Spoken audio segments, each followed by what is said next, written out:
ठाण्यात फुटबॉल टर्फवर इमारतीच्या पत्र्याची शेड कोसळून 6 जण जखमी झालेत। जखमी झालेल्या 6 जणांवर ठाण्याच्या बेतनी हॉस्पिटलमध्ये उपचार सुरू आहेत। ठाण्याच्या गावंडबाग परिसरात शुक्रवारी रात्री ही घटना घडली आहे। फुटबॉल टर्फमध्ये 17 विद्यार्थी खेळत होते। त्याचवेळी मुसळधार पावसामुळे रौनक पार्क फेज 2 च्या इमारतीवरील पत्र्याची शेड टर्फवर कोसळली। या दुर्घटनेत 15 वर्षाचे 6 खेळाडू जखमी झालेले आहेत। यातील तिघांवर आयसीयूमध्ये उपचार सुरू आहेत।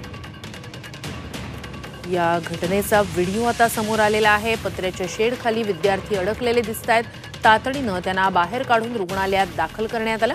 या संदर्भात पोलिसात तक्रारही दाखल करण्यात आली आहे। पोलीस या प्रकरणी अधिक तपास करतायत।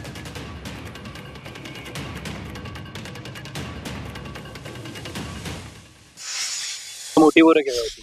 मग त्यानंतर वरतून तिथे पाऊस जास्त झाला आणि वाऱ्यामुळे पत्रा आला। तर 8 जण होती, त्या 8 जणांना दुखापत झाली, पण 2 जणांना खूपच जास्त झाले। ते खेळत रुग्णालयामध्ये घेऊन गेलेले आहेत। तिथे बेतनी जवळच गाडी वगैरे आलेल्या पोलिसांच्या, ॲम्ब्युलन्स वगैरे, पण ते सगळे घेऊन गेले त्यांना। शाळकरी मुलं होती, कॉलेजमध्ये जाणारी मुलं होती, रोजच्या रोज फुटबॉल खेळणारी मुलं होती, चांगली फुटबॉल खेळणारी ही सगळी टीम होती। आणि अचानक वाऱ्याच्या झोकामध्ये तो पत्रा आला आणि त्या मुलांच्या डोक्यावर पडला। त्यामुळे हा अपघात झालेला आहे। परंतु तरी सुद्धा पालकांनी घाबरायची गरज नाही। मुख्यमंत्र्यांच्या कानावर ही गोष्ट घडलेली असल्या कारणानं त्यांनी स्वतः ह्या बाबतीत गंभीरतेने लक्ष घातलेलं आणि ह्या भागाचा आमदार म्हणून आणि नगरसेविका म्हणून परिचय यांनी सुद्धा लक्ष घातलेलं आणि सर्वतोपरी मदत या सगळ्या पालकांना करतो।